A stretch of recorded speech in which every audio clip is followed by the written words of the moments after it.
नमस्ते बच्चों, कैसे हैं आप लोग। आई होप आप लोग क्लास एंजॉय कर रहे होंगे। आज हम लोग आपकी यानी कि क्लास 12 की एक और पोएम देख रहे हैं और पोएम का नाम है सेवन एजेस ऑफ मैन। और ये पोएम विलियम शेक्सपियर द्वारा रचित है। It is composed by William Shakespeare. बहुत ही फेमस राइटर, प्ले और नॉवेलिस्ट, पोएट। उन्होंने बहुत सारी रचनाएं लिखी हैं, चाहे वो उनके नॉवेल्स हो, चाहे उनके ड्रामा हो, चाहे उनकी पोएट्री हो। He is a very famous personality, in fact not only a poet but a personality he is. तो आज हम उनकी ये पोएम देखेंगे, सेवन एजेस ऑफ मैन।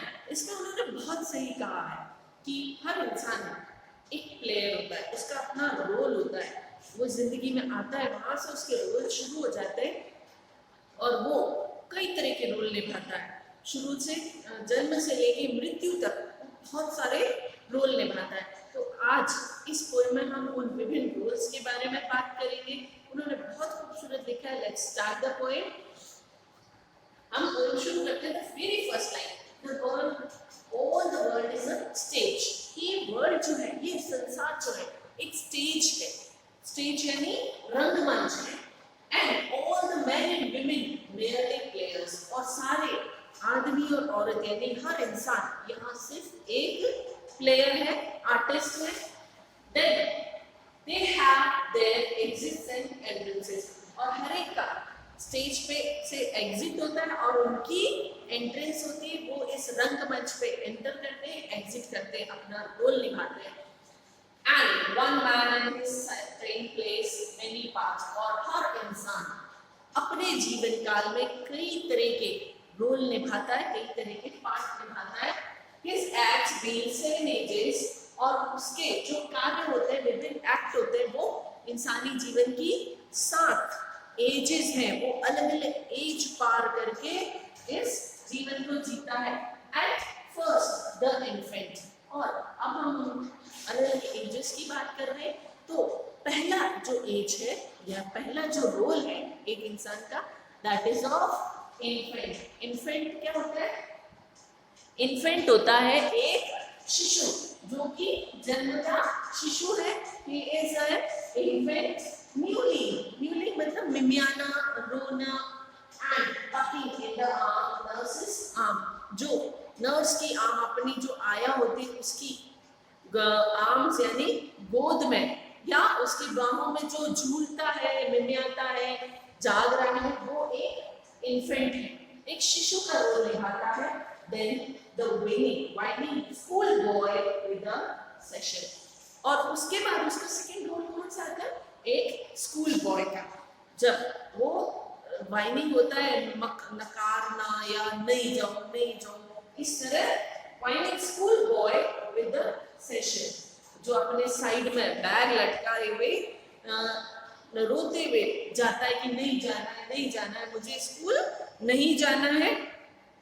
उसके बाद अगला रोल आता है and shining morning face creeping like snail, और उसका चेहरा, क्योंकि बच्चा है तो चेहरा एकदम मॉर्निंग की लाइट की तरह चमकता है।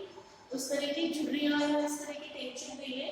क्रीपिंग लाइक स्नेल, रोता हुआ रेंग रहा है, स्कूल नहीं जाना है, पेरेंट्स उसको जबरदस्ती खींच रहे हैं, वो पीछे जा रहा है, नहीं जाना। इस तरह से कोई छोटा स्कूल बॉय होता है, अनविलिंग टू स्कूल, अनविलिंग, जबरदस्ती उसको ढकेला जा रहा है, उसको इच्छा नहीं है स्कूल जाने की। एंड देन लवर, और उसकी थर्ड स्टेज आती है एक लवर की, जब वो बड़ा हो चुका है। साइन लाइट फर्नेस, फर्नेस यानी कि भट्टी या चूल्हा, साइन लाइट फर्नेस, तप रहा है, जल रहा है, आहें भर रहा है, एक भट्टी की तरह। With a woeful ballad, woeful बहुत ही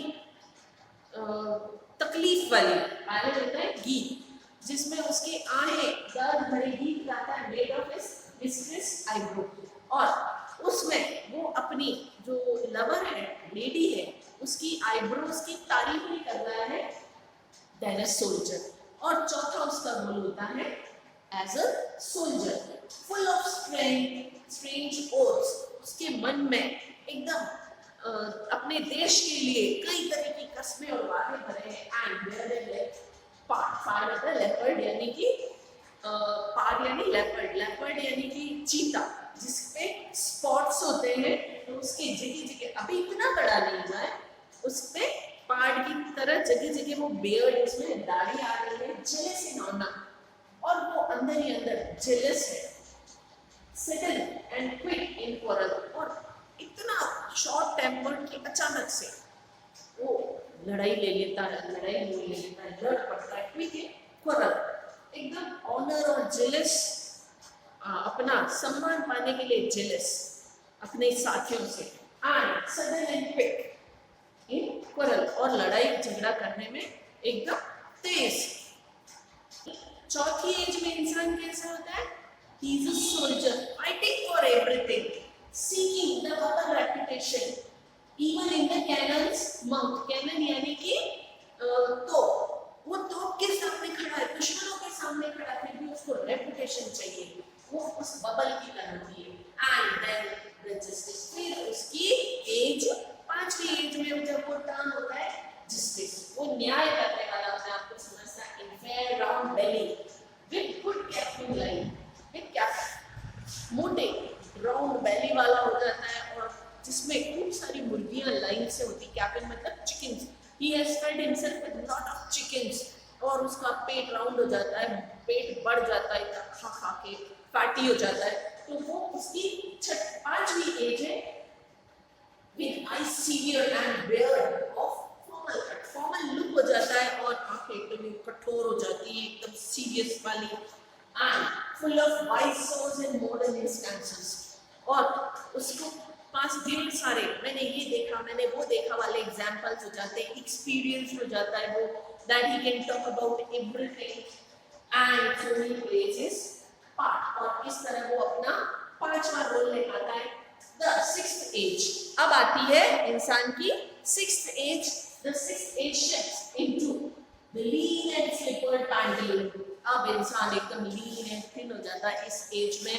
he wears slippers, वो suited booted नहीं रहता, and pantaloons, ढीले ढाले पजामे पहनता है, with spectacles on nose, चश्मे, मोटे मोटे चश्मे चढ़ जाते हैं, and pouch on his side, और उसके साइड में दवाओं का पाउच पड़ा रहता है। he is a youthful horse, well saved and a world too wide for his shrunk shed. उसका जो अभी तक दुनिया बड़ी बड़ी दुनिया थी, अब वो उसका शरीर सिकुड़ जाता है, जिसके लिए ये दुनिया बहुत बड़ी हो जाती है। कपड़े तक उसके जो यूथफुल एज से उसने संभाल के रखे होते हैं, वो अब श्रिंक हो जाता, बॉडी श्रिंक होने के वजह से बहुत ढीले ढाले लार्ज हो जाते हैं, वाइड हो जाते हैं, हिज बिग मैनली वॉइस, और उसकी आवाज बहुत कठोर हो जाती है।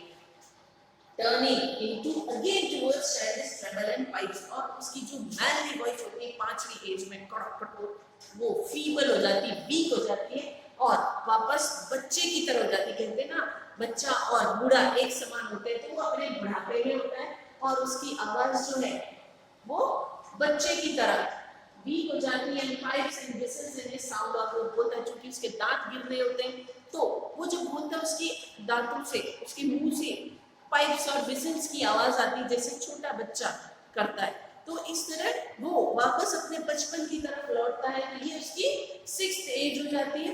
Now we see on to the seventh age of the man, that is the last age and very important, and then the last age scenes of last scenes of all. इस stage, life stage का सबसे आखिरी scene होता है, as per Shakespeare, life is on stage and we all play our parts, हम लोग सब अपना अपना हिस्सा निभाते हैं। वी कम एंड गो, और इस लाइफ में we play 7 types of roles. ये हुआ था, we saw 6 roles and now we are seeing 7th role, that is last scene of all, that is this strange eventful history. यहाँ आके इंसानी जीवन की सारी स्ट्रेंज हिस्ट्रियां खत्म हो जाती है। इज सेकेंड चाइल्डिशनेस, ये इंसान का दूसरा बचपन है, एंड वेयर ओब्लिवियन, और जहां आके वो सारी चीजें भूल जाता है।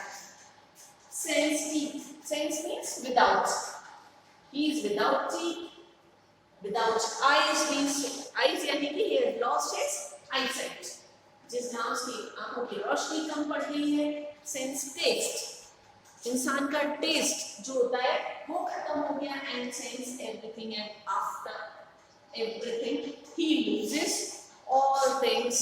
जहाँ उसके दांत उसका साथ नहीं देते, उसकी जीभ उसका साथ नहीं देते, मीन्स उसके 5 सेंसेस जो है वो उसके साथ नहीं देते. And life ends. और इस तरह हमारा इस जीवन में रोल खत्म हो जाता है. तो ये शेक्सपियर द्वारा लिखी गई 7 एजेस ऑफ मैन पोएम है. और बच्चों इसमें आपके जितने स्टैंजा बनते हैं उनमें से एक आध क्वेश्चन हर पेपर में आता ही आता है. So be prepared for all type of questions. इस पोएम को बहुत अच्छे से प्रिपेयर कीजिएगा. और अगर मुझे चांस मिला या टाइम मिला तो मैं आपको इस पोएम से रिलेटेड सारे इंपॉर्टेंट क्वेश्चंस करवाऊंगी. So be with me, like my videos and share it with your friends. Thank you.